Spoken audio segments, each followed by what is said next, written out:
Mimi Samia Suluhu Hassan naapa kwamba katika kutekeleza madaraka niliyopewa kwa mujibu wa Katiba ya Jamhuri ya Muungano wa Tanzania, nitatetea na kudumisha umoja wa Jamhuri ya Muungano wa Tanzania kwa mujibu wa Katiba ya Jamhuri ya Muungano wa Tanzania. Ewe Mwenyezi Mungu nisaidie. Reka twubika amacupa twegura inyandiko.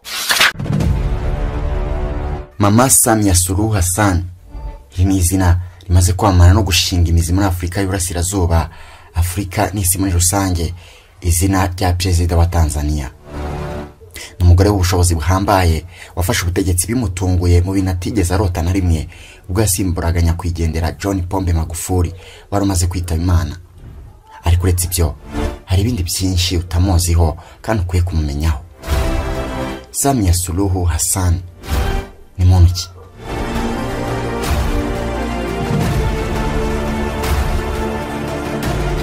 Ikaze nanone mu kiganiro cyacu kandi cyanyu. Mama Samia Suluhu Hassan yavutse tariki ya 27 Mutarama mu 1960, avukira mu gace ka Makunduchi. Uyu ni umujyi wa kera uri mu karere ka Unguja, aho naho ni mu birwa bya Zanzibar. Uyu mugore yasoje amashuri yisumbuye mu mwaka w'1977. Icyo gihe nibwo yahise atangira gukora akazi. Ntiyahise ajya gukomeza muri kaminuza, ahubwo mu gihe yabaga ashoje akazi yajyaga mu masomo y'igihe gito, aya bakunze kwita short courses. Gusa nyuma yaho gato yaretse ibyo kujya kwiga amasomo y'igihe gito, ahubwo ahita ajya gukomeza amasomo ye muri kaminuza. Hanyuma mu mwaka w'1986 arangiza amasomo agendanye n'iby'iterambere muri Institute of Development Management, ubu yitwa Muzumbe University. Aha yakuye impamyabumenyi y'ikiciro cya mbere cya kaminuza muri Public Administration. Hagati y'umwaka w'1992 n'1994 yakomeje amasomo ye mu gihugu cy'Ubwongereza muri kaminuza ya Manchester, aho yakuye impamyabumenyi y'ikiciro cya kabiri cya kaminuza mu by'ubukungu. Yakuye kandi izindi mpamyabumenyi mu guteza imbere ubukungu muri rusange. Yayikuye muri kaminuza ebyiri zafatanije, Open University of Tanzania na Sam Hampshire University. Abaturage bo mu birwa bya Zanzibar kubera kumutinya no kumuha icyubahiro cyane baburaga izina ry'icyubahiro bamuha. Nyuma we aza kubisabira ko bazajya bamuhamagara babanje ijambo mama, kuko yumvaga ntacyo rimutwaye. Niyo mpamvu uzumva henshi bamwita Mama Samia Suluhu Hassan. Mu mwaka w'2000 nibwo yatangiye kujya muri politiki, kuko yatorewe guhagararira ibirwa bya Zanzibar. Ndetse uyu yahise agirwa minisitiri aho muri Zanzibar, aho yagizwe minisitiri na Perezida Amani Karume. Icyo gihe yari we minisitiri ukomeye cyane wari mu nteko y'abandi ba minisitiri aho muri Zanzibar. Niwe wari warize amashuri menshi kandi akomeye ugeranije n'abandi bagenzi be. Gusa ku rundi ruhande yasuzugurwaga na bagenzi be muri iyo nteko y'abaminisitiri kubera ko ari we mugore wenyine wari uyirimo. Yakomeje kugaragaza umusaruro mu kuyobora, ndetse bituma mu mwaka wa 2005 yongerwa manda akomeza kuba minisitiri binyuze mu matora aho muri Zanzibar nyine. Mu mwaka wa 2010 uyu mugore yatsinze amatora y'abadepite, aho yatsinze abandi bari bahanganiye guhagararira agace ka Makunduchi. Icyo gihe Madame Samia Suluhu yatsinze ku kigero cya 80%. Icyo gihe kandi perezida wari uriho Jakaya Kikwete yahise amugira minisitiri w'ubumwe imbere muri Tanzania. Mu mwaka wa 2014 yagizwe umuyobozi wo kwiga ukuntu itegeko nshinga rishya ry'igihugu cya Tanzania ryagomba kuba rimeze. Mu kwezi kwa karindwi mu mwaka wa 2015 ubwo ishyaka CCM cyangwa se Chama cha Mapinduzi yagaragazaga uzarihagararira mu matora, icyo gihe ryashyizeho nyakwigendera Perezida John Pombe Magufuli. Icyo gihe Magufuli yasabwe kwerekana uwo bagomba gufatanya mu kuzayobora igihugu mu gihe yabatowe, maze nawe atajinganyije yerekana Madame Samia Suluhu Hassan nk'ugomba kumubera vice president mu gihe yabatsinze amatora. Mu mwaka wa 2015 amatora yarabaye, Magufuli atsindira kuba perezida wa Tanzania, Samia Suluhu nawe ahita aba vice president. Samia Suluhu kandi ni wari wabaye umugore wa mbere ugeze kuri urwo rwego mu buyobozi bwa Tanzania kuva yabaho. Magufuli na Suluhu bongeye gutsinda amatora yo kuyobora Tanzania indi manda y'imyaka 5 mu kwezi kwa 10 kwa 2020. Mwese murabizi mu mwaka wakurikiyeho wa 2021 Perezida Magufuli yitabye Imana. ku itariki ya 17 Werurwe 2021 nibwo Mama Samia Suluhu yatangaje ko Perezida Magufuli yitabye Imana nyuma y'uburwayi bw'igihe kirekire yagize. Ubwo Magufuli yari atakigaragara mu ruhame kuva mu kwezi kwa mbere ko mwaka. Nk'uko itegeko nshinga ribiteganya muri Tanzania, Samia Suluhu yahise arahirira kuba Perezida wa Tanzania asimbura John Pombe Magufuli yarabereye Vice Perezida. Hari kwa 19 Werurwe 2021. Aha yagomba gukomereza aho Magufuli yaragejeje akayobora imyaka 5 igashira. Icyo gihe ibyo byatumye Madame Samia Suluhu aba Perezida wa mbere w'umugore igihugu cya Tanzania cyari kigize. Usibye kandi niwe munyazanzibar wa kabiri wari ufashe umwanya wo kuba Perezida, akanaba kandi umuyisilamu wa gatatu yoboye igihugu cya Tanzania nyuma ya Ali Hassan Mwinyi na Jakaya Mrisho Kikwete. Itegeko nshinga ry'igihugu cya Tanzania ivuga ko Madame Samia Suluhu Hassan nasoza manda ye nka Perezida wa Tanzania, cyane ko yakoreye mu ngatanya kwigendera Magufuli, azafite ububasha noneho bwo kuba yakongera kiyamamaza ibakabikora ku giti cye, kuko ubu nyine ari kurangiza manda ya Magufuli yari isigaje imyaka 4. Icyo gihe rero aramutse yamamaje agatorwa yakomeza kuba Perezida rwose nta kibazo kirimo. Ku buyobozi bwa Madame Samia Suluhu Hassan yashyize imbaraga mu guhangana n'icyorezo cya COVID-19 bitandukanye n'uwo yari asimbuye. Yahise ashyiraho ingamba zo gushyira mu kato k'iminsi 14 abagenzi bose binjira mu gihugu cya Tanzania, by'umwihariko ababaga bavuye mu bihugu byabaga biri kuvugwamo icyorezo cya COVID-19. Ikindi wamenya nuko mu mwaka 2022 yashyizwe ku rutonde rw'abavuga rikijyana ku isi n'urubuga rw'abanyamerika Time Magazine. Icyo gihe urwo rutonde rurerure rwagaragayemo ibyamamare mu byiciro bitandukanye birimo politiki, ubuzima, ubukungu, imyidagaduro, ishoramari, siporo n'itangazamakuru. Urwo rutonde rugaruka ku bagore bakomeye mu mwaka runaka kandi bakoze ibikorwa bitandukanye by'indashyikirwa. Uru rutonde rwari rwiganjemo abagore bakomoka muri Leta Zunze Ubumwe za Amerika, ruyobowe n'umunyamerika Mackenzie Scott wahoze ari umugore w'umuyobozi mukuru wa Amazon Jeff Bezos, aho yakurikirirwaga na Vice Perezida wa Leta Zunze Ubumwe za Amerika Kamala Harris. Perezida Samia Suluhu rero numwe mu bagaragaye kuri urwo rutonde hamwe n'ibyo bikomerezwa. Perezida Samia Suluhu Hassan akigera ku butegetsi yagaragaje ko yifuza kubana mu mahoro n'abatavuga rumwe n'ubutegetsi bw'uwamubanjirije ariwe Magufuli, cyane ko Perezida Samia Suluhu yakuyeho itegeko ryari rimaze imyaka 6 ribuza abatavuga rumwe na leta kugira amakoraniro mu gihe kitari cy'amatora. Iryo tegeko yari ryarashyizweho n'uwamubanjirije nyakwigendera John Pombe Magufuli, aho yavuga ko amakoraniro nk'ayo mu gihe kitari cy'amatora ari ugutakaza umwanya no konona amafaranga. Ariko abatavuga rumwe na leta n'abaharanira uburenganzira bwa muntu barabinenze cyane, bavuga ko binyuranije n'ibwiriza shingiro. Mu mezi make Perezida hamwe n'ishyaka riri ku butegetsi rya Chama cha Mapinduzi cyangwa se CCM bagiranye imibonano y'ibanga hamwe n'abatavuga rumwe na leta. Reka noneho twinjire mu rugo kwa nyakubahwa Perezida wa Tanzania Mama Samia Suluhu Hassan. Hari benshi bibwira ko yaba ariswe izina Hassan arikuye ku mugabo we, ariko ibyo siko bimeze, kuko izina Hassan ni izina rye bwite, kuko bashakanye ubu witwa First Gentleman, nk'uko umufasha w'umuperezida w'umugabo yitwa First Lady, n'umutware rero w'umuperezida w'umugore yitwa First Gentleman. Uyu mugabo rero wa Samia Suluhu yitwa Hafid Ameirine. Aba bombi bashakanye mu mwaka w'1978. Uyu mugabo mu myaka yashize yari umwe mu bayobozi bashinzwe iby'ubuhinzi n'ubworozi, gusa muri iki gihe yagiye mu kiruhuko cy'izabukuru. Aba bombi babyaranye abana 4, gusa umwana we uzwi cyane yitwa Wanu Hafid Ameirine, yavutse mu mwaka w'1982. Uyu mukobwa ni umwana wa kabiri babyaye, ubu ndetse ni umunyapolitiki ukomeye cyane mu gihugu cya Tanzania, ahagarariye ikirwa cya Zanzibar mu nteko ishinga amategeko. Ku itariki 28 z'ukwezi kwa karindwi muri 2021 niwe wafashe ya mbere mu kujya gufata urukingo rwa COVID-19 mu rwego rwo kubera abandi akarorero. Nyakubahwa First Gentleman wa Tanzania bivugwa ko ari umugabo udakunda kugaragara cyane mu ruhame, ndetse biragoye kuba bamubonana n'umufasha we. Ikindi kuye kumenya kuri Madame Samia Suluhu nuko kuva yarahirira kuyobora Tanzania yahise yishimirwa na benshi, ari nakamenyekana cyane hirya no hino ku isi kubera ukuntu urugendo rwe ruba ruteguye kandi acungiye umutekano n'abagore gusa. Madame Samia Suluhu hari abatangiye kubona ko atazashobora iki gihugu cya Tanzania kukiyobora mu gihe agifata ubutegetsi, ariko yahise abanyomoza ndetse yahise yegereza ab'igitsina gore cyane, ndetse ahindura ikipe imucungira umutekano mu rwego rwo kwerekana ko no mu bagore bashoboye bakora nk'ibyo abagabo bakora kandi bakabikora neza. Madame Samia Suluhu Hassan, perezida wa mbere wa Tanzania w'umugore, akoresha umucungira umutekano agiye hose. Aba bagore kandi bafite imyitozo ihambaye kandi bubatse umubiri mu buryo bugaragara rwose, biteguye guhangana n'umwanzi aho yabaturutse hose.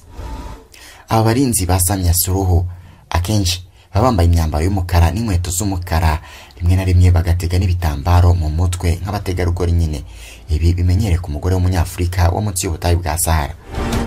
Ikindi wamenya nuko Perezida Samia Suluhu avuga ku mashuri ye, yavuze ko yiza yibanze abifashijwemo cyane nuko se yari umwarimu. Gusa yemeje ko atabashije kurangiza PhD yari yaratangiye, ariko avuga ko nacika imirimo azayikomeza nubwo bwose ngakaza ari kenshi. Samia Suluhu niwe mugaba w'ikirenga w'igisirikare cya Tanzania, ndetse yigeze kugaragara mu mwambaro wa gisirikare. Icyo gihe Perezida Samia Suluhu yagaragaye bwa mbere mu mwambaro wa gisirikare ubwo yatangizaga inama y'abayobozi bakuru b'igisirikare cya Tanzania bari barangajwe imbere na General Mabeyo, umugaba mukuru w'ingabo za kiriya gihugu. Icyo gihe Perezida Samia Suluhu yasabye abasirikare kwimakaza ubunyamwuga mu rwego rwo guhangana n'ibibazo byugarije Tanzania birimo iterabwoba. Perezida Samia Suluhu mu kinyamakuru Daily News cyabitangaje, yavuze ko yiteguye gukora ibishoboka byose kugira ngo igisirikare cya Tanzania kibashe guhangana n'iterabwoba. Ibyo yanabyijejwe na General Venance Mabeyo ukibereye umugaba mukuru. Kayo nguko ibyo byose byerekeye ubuzima bwa Perezida wa Leta Yunze Ubumwe ya Tanzania, nyakubahwa Madame Samia Suluhu Hassan. Uyu ni nawo musozo w'ikiganiro cyacu cy'uyu munsi. Naho ubutaha, Imana ibarinde. Isi iri kwihuta ku muvuduko udasanzwe, aho ibyuza ari byo bigusunikira iminsi. Byose byatangiye muri 2012 ubwo ishuri IBTC Film and Design School ryashingwaga rigatangira gutanga ubumenyi budasondetse, ndetse kuva ubwo abo ryigishije ubu nibo bafite ijambo rikomeye ku isoko ry'umurimo. Bamwe babaye ba rwiyemezamirimo, abandi ni abakozi b'ibigo bikomeye. Gusa muri iki gihe ahisi yabaye umudugudu, ubu kwiga ntibigisaba kujya kure kandi ntibigenza ukundi. Hamwe na IBTC Film and Design School ntibikiri ngombwa ko dusanga aho dukorera ngo tuguhe ubumenyi, kuko amasomo yacu urayabona utavuye aho uri. Turakwigishiriza online kuri telefone cyangwa mudasobwa yawe. Nyuma y'igihe kinini gishize tuyoboye abandi mu kwigisha film making, graphic design na web design, ntiduhagarara. Ubu noneho IBTC Film and Design School irakwigisha gukanika moto n'imodoka, hahandi ubishwanyaguza IPS ku yindi ukongera ukabiteranya nkaho nta cyabaye, kandi ubyigiye online kuri smartphone yawe cyangwa computer yawe. Niba kandi nta na kimwe ufite muri ibyo, ntuhangayike, kuko twabashyireho uburyo bwa smart classroom, aho mushobora kwishyira hamwe muri 25 kuzamura mu kagari mutuyemo, tukabashakiraho kwigira, tukabaha n'ibikoresho byo kwigiraho. Ikiza cyo kwiga gukanika moto cyangwa imodoka nuko bidasaba kuba warize amashuri menshi. Oya, nubwo waba utarize n'amashuri abanza, turakwigisha ukavamo umukanishi w'umuhanga cyane, kuko amasomo yacu yose atangwa mu rurimi rw'Ikinyarwanda. Wizuyaza rero aya mahirwe y'imboneka rimwe yabyaza umusaruro. Yandikisha uyu munsi unyuze kuri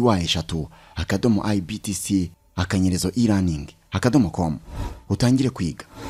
Muri IBTC Film and Design School kandi ntabwo tugarukira ku kwigisha gukanika moto n'imodoka gusa, ahubwo hari n'andi masomo nka film making, graphic design na web design hakomeje gutangwa online, nabwo unyuze kuri wa/ibtc/e-learning.com no mu mashuri y'amasomo asanzwe kwa Rubangura, aho dukorera kuva muri 2012. Aya ni amasomo yahinduriye benshi ubuzima, ndavuga baciye akabando k'iminsi kare bakakabika kure bakagana IBTC. Ibijyanye n'amafaranga y'ishuri byo ntibigukange na gato, kuko ku bihumbi 100 byonyine barakwigisha. Mva karusho rero, n'uburi kwiyandikisha ukageraho bakubaza aho wumvise ibyo bintu, ugahitamo kuba byumvise kwa Oscar Dushime, mu yandi magambo ugakoresha promo code ya Oscar Dushime. Ibyo bizaguhesha amahirwe yo kugabanyirizwa ku kigero cya 50%. Nukuvuga abandi bishyura ibihumbi 100 wowe uzishyura 50 byonyine. Hari ibyiza biruta byose. Ku bindi bisobanuro dusanga aho dukorera mu mujyi kwa Rubangura muri etage ya 4 office ya 406 cyangwa dusure kuri website yacu ariyo wa#ibtcfilmschool.ac.rawa cyangwa duhamagare kuri 0788 54 3002 cyangwa 0722 54 3002. Gana IBTC Film and Design School, aho ubumenyi buhura n'ikoranabuhanga bikabyara amafaranga.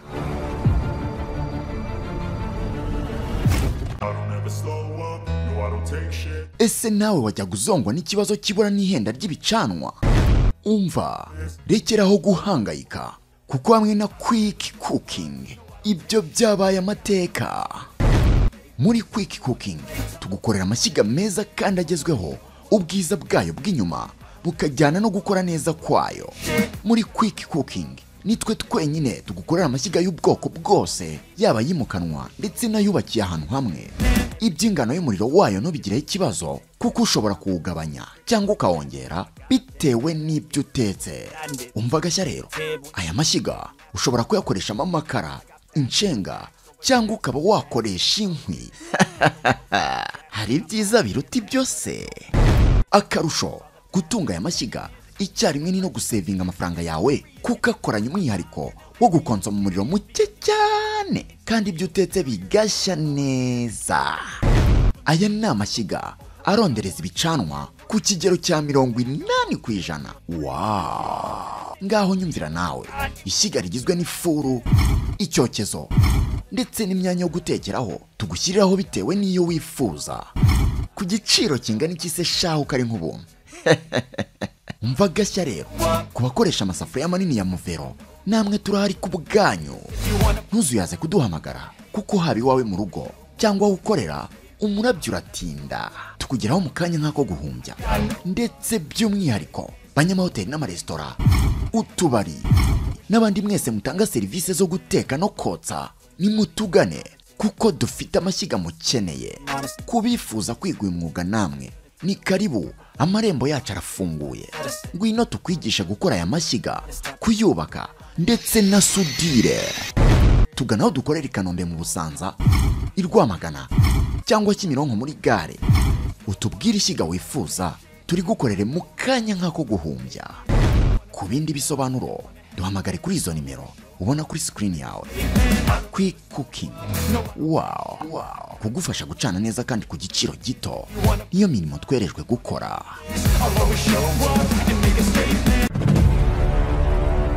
Sinzi niba ujya ubitekereza, ariko abantu bose muhura babanza kubona ibyo wambaye na mbere yuko babona niba uri inzobe cyangwa se niba uri igikara. Babanza kureba niba uberewe na mbere yo kumenya niba ufite ubwenge buhagije. None niba imyambaro ifite akamaro kangana uko, kubera icyo uyigurira aho ubonye hose. Nk'ubu dushobora kugenda mu muhanda nkakwereka abantu baguriye imyenda aho babonye hose, nkanakwereka n'abandi baguriye cyangwa se badodesheje ahantu hazima nko muri Mbagariye Fashion. Badoda imyenda y'ubwoko bwose, yaba iy'abagabo, iy'abagore n'iy'abana, muri model zose wakwifuza. Imyenda y'ibirori nka costume z'abagabo n'iz'abagore, amakanzu, amashati, ariko by'umwihariko impuzankano cyangwa uniforme z'ubwoko bwose. Ibigo by'abanyeshuri, abashinzwe umutekano, amarestaurant, amahoteli n'abandi bose bakenera uniforme. Nka ibyo bitari bihagije, Mbagariye Fashion inigisha kudoda. Abahize mbere ubu ngubu bari mu kazi. Nta gikwiye kukubuza guhamagara cyangwa se kwandika ubutumwa kuri 07 82 08 03 21 cyangwa ukabasanga aho bakorera ku Kicukiro Ziniya, ubundi ukareba uburyo hari abadozi, hakaba na Mbagariye Fashion.